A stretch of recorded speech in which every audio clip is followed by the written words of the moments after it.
Music touches all of us. Imagine playing your favorite song, or even writing your own song. This tape will teach you about music. It's a simple step-by-step lesson through which you can learn the basics of reading and understanding music.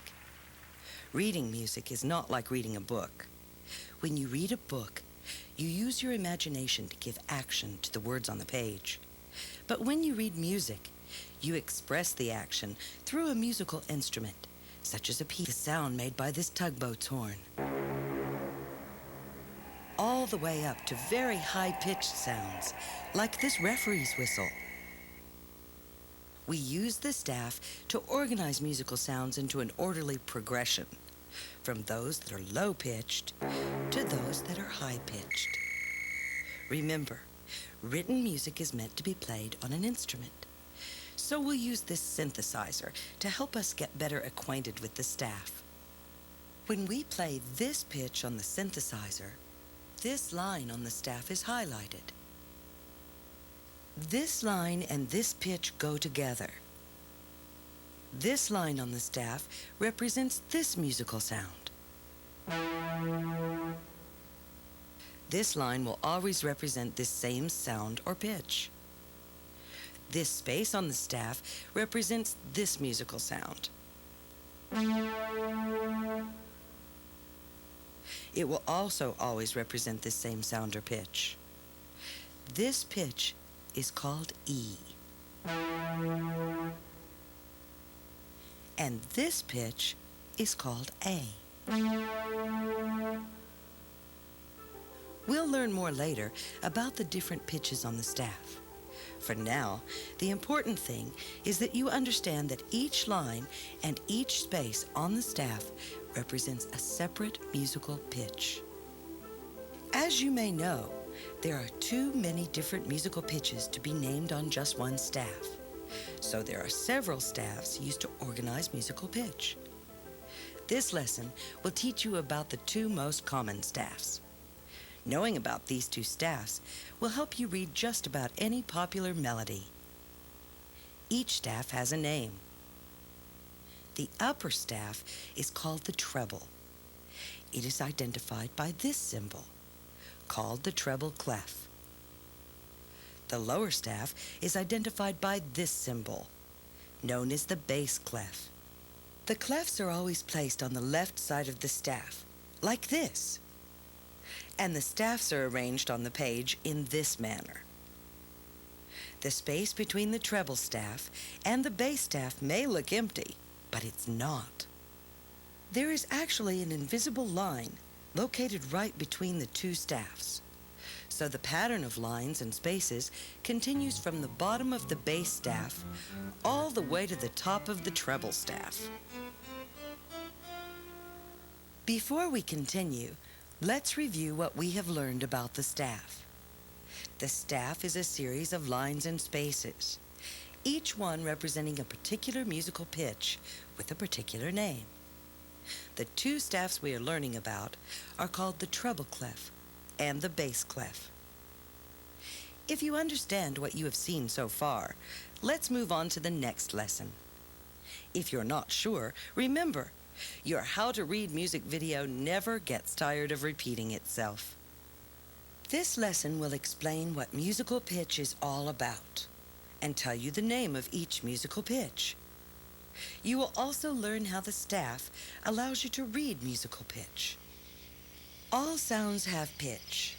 For example, this little dog has a high-pitched voice. And this big dog has a low-pitched voice. These dogs may think they sound great, but really they're not very musical. Only certain sounds are considered to have musical pitch. These sounds are named with the first 7 letters of the alphabet: A, B, C, D, E, F, and G. This series of 7 musical sounds is called the scale. There are, of course, more than 7 musical sounds, so the letters that we use to identify pitch are repeated as pitch gets higher or lower. The maestro has graciously allowed us to use his piano to help show how the staff organizes musical pitch. This is the key for middle C. The arrow is pointing to the invisible line between the treble clef and the bass clef. This line always represents the pitch of middle C on the musical scale. Next comes D. When we press the key for D, the arrow points to the space reserved for that pitch. This space will always represent the musical pitch D. Let's take a look at each line and space all the way up to G, which is above the treble staff. So, next we press the key for E, then F, and G, then A, then B. Remember that the scale repeats as we go up or down in pitch, so the next key is C again. You may have noticed that the sound of this C is similar to the sound of middle C, only higher in pitch. Next comes D, then E, then F, then last but not least, G. Here is the treble staff with each pitch identified on the line or space which represents it. And this is the bass staff, with each pitch identified in its proper line or space. Playing the scales is simply a matter of playing each of the pitches on the staff in order.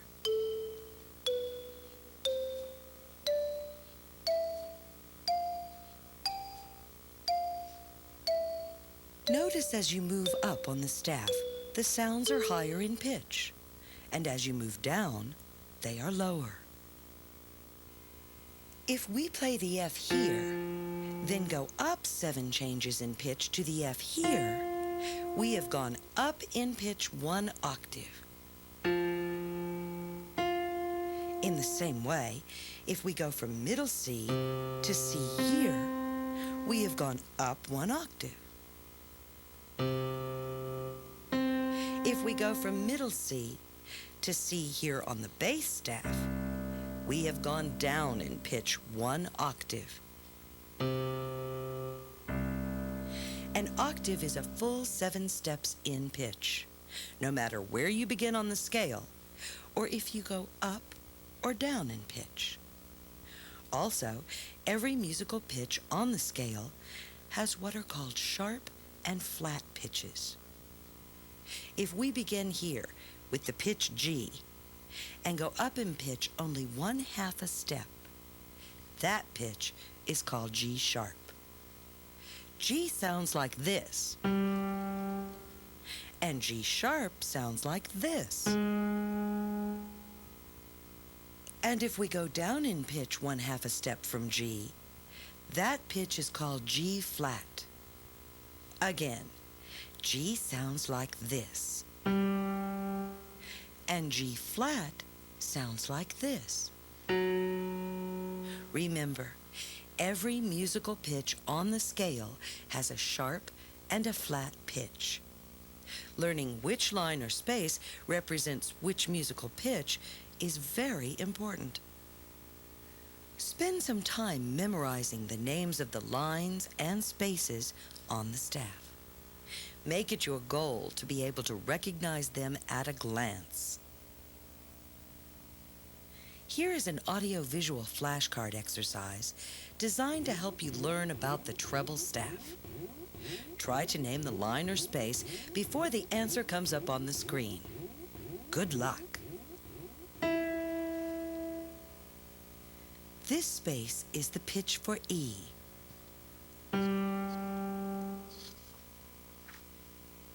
This line is the pitch for G. This line is the pitch for B. This space is the pitch for C.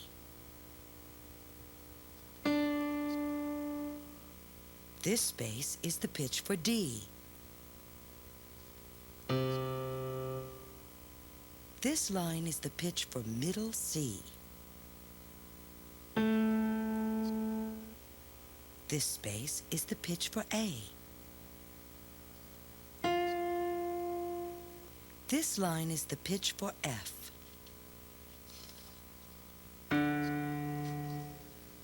This space is the pitch for D. This space is the pitch for F. This line is the pitch for E. Don't be impatient. As you become more familiar with the staffs, recognizing the lines and spaces representing the different pitches will become automatic for you. Lesson 3 is all about rhythm and tempo.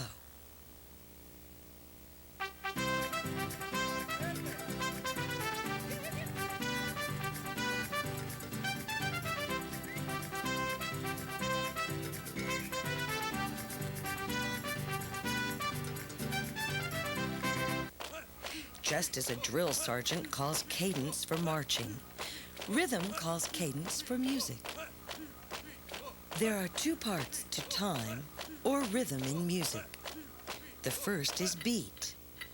The other is measure.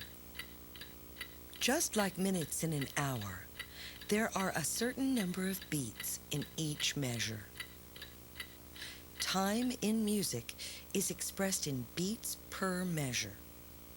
We can begin to understand about rhythm by simply counting to 4. As we count, we are counting beats.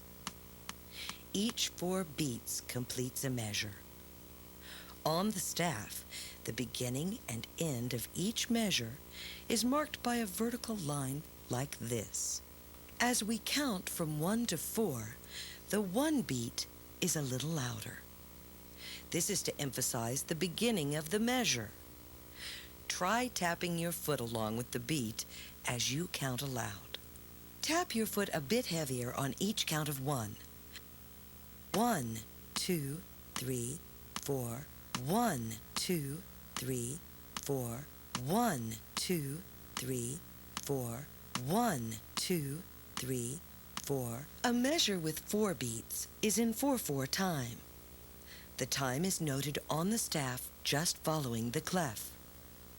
4/4 time is also called common time. Often, a C for common time is used to indicate that 4/4 time is to be used. But 4/4 is not the only musical time. Any number of beats per measure is possible. Here is an example of 3/4 time. As you can see, there are only 3 beats per measure in 3/4 time. 1, 2, 3. 1, 2, 3. 1, 2, 3. 1, 2, 3. Tempo is simply the speed of the beats, or how fast you go. Here is the example of 4/4 time we just heard.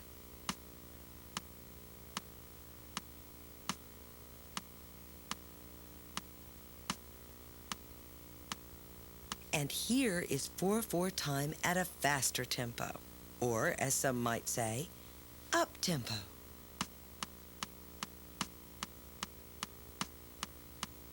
Let's review what we have learned about musical time. Musical time is divided into measures, with a certain number of beats per measure. Tempo is the speed of the beats. Here are some examples of how beats and measures regulate music. Sing along if you like, and be sure to tap your foot. Mary had a little lamb, little lamb, little lamb. Mary had a little lamb, its fleece was white as snow. Let's try another. Hush, little baby, don't say a word. Papa's gonna buy you mockingbird. If that mockingbird don't sing, Papa's gonna buy you a diamond ring. You may have noticed that if you don't stay right with the beat, you lose your place very quickly. So you see how important it is to keep on the beat. Let's move on to the final lesson, to the tune of a marching song. This old man, he played one. He played knick-knack on my thumb with a knick-knack, paddywhack, give a dog a bone. This old man came rolling home. Our next lesson is about musical notes. Simply put, notes tell you the length of time or duration of a musical sound. Remember that time in music is expressed in beats per measure. And since notes tell us how long to play a certain sound within a measure, notes are also expressed as parts of a measure. In the previous lesson, we learned that the staff tells us the pitch of a musical sound. We use notes to tell us when to play that sound and how many beats of the measure to make it last. There are a number of different notes you need to know about. This is a whole note. A whole note lasts for the whole measure. This is a half note. A half note lasts for half of the measure. This is a quarter note. A quarter note lasts for 1/4 of the measure. This is an eighth note. It lasts for 1/8 of the measure. Eighth notes are shown like this when they come one after the other. We could go on. There are more types of notes. There are 16th notes and 32nd notes, even 64th and 128th notes. But for now, we will stick with the basic types of notes we just learned. This staff with a treble clef will help us learn more about notes. Remember, the C means to use 4/4 time, so we know there are 4 beats per measure. As we mentioned at the first of the lesson, a note tells us how long a musical sound lasts. Let's start by putting a whole note on the part of the staff reserved for the musical pitch A. We have just written one measure of music. With a whole note on A, we know to play the sound with the musical pitch A for the entire measure, because a whole note lasts for the whole measure. Here is how this measure is played. Here's a measure with 2 half notes. The first note is on the space representing A, and the second one is on C. Half notes tell us to play the pitches for 1/2 of the measure. Since we're using 4/4 time, half of the measure is 2 beats. Here's how this measure sounds. Here's an example of quarter notes. The first is on A, the second on C, the third on F, and the fourth again on C. Each quarter note in 4/4 time lasts for 1 beat, or 1/4 of the measure. The measure is played like this.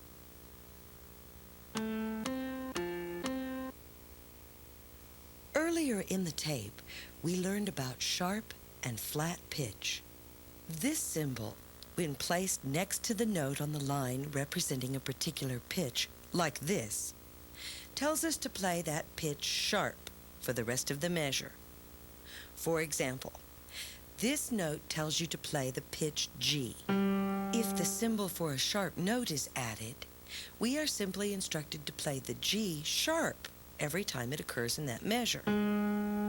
When this symbol is added to the note, we are instructed to play the pitch flat. This is G again, and this is G flat. This symbol is called a natural. It is used to restore the line or space to its natural pitch from a sharp or flat pitch. If you combine all of the things you have learned about pitch, the staff, time, rhythm, and notes, with a little practice, you should be able to read simple melodies.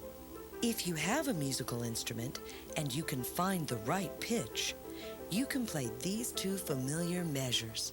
Don't forget that your voice is a musical instrument too. Before we play the melodies, let's read them out loud. In the first measure, this quarter note is on the space reserved for middle C. So we should play the musical sound with the pitch C for 1/4 of the measure. And this quarter note tells us to play the pitch C again for 1/4 of the measure. The next is a quarter note on the line that is reserved for G. So we should play the musical sound with the pitch G for 1/4 of the measure. And this quarter note tells us to play the pitch G again for 1/4 of the measure. In the second measure, this quarter note is on the space that is reserved for A. So we should play the musical sound with the pitch A for 1/4 of the measure and then repeat it. The next is a half note on the line reserved for G. So we should play the musical sound with the pitch G for the remaining half of the measure. Here is how the tune sounds.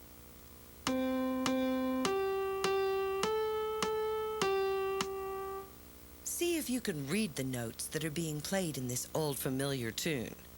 Remember to tap along and watch for the eighth notes. It goes something like this.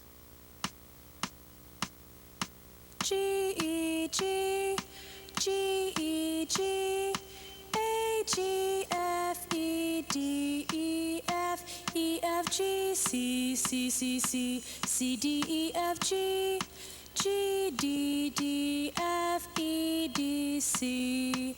Did you recognize the song? This old man tapped right along with us. Let's try another one. Be sure to watch for the flat note. F, G, A, F, F, G, A, F, A, B flat C, A, B flat C, C, D, C, B flat A, F, C, D, C, B flat A, F, F, C, F, F, C, F. Now you can see how reading music is not like reading a book. It may seem confusing at first, but with a little practice, you will soon be reading music just as easily as you read your favorite book.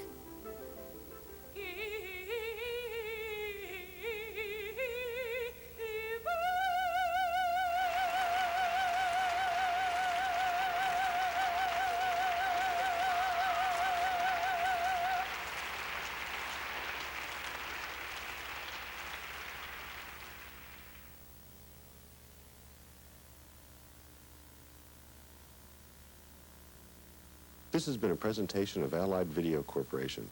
We produce a variety of video products for the classroom. For a complete list of these and other educational tapes, please call toll-free 1-800-926-5892.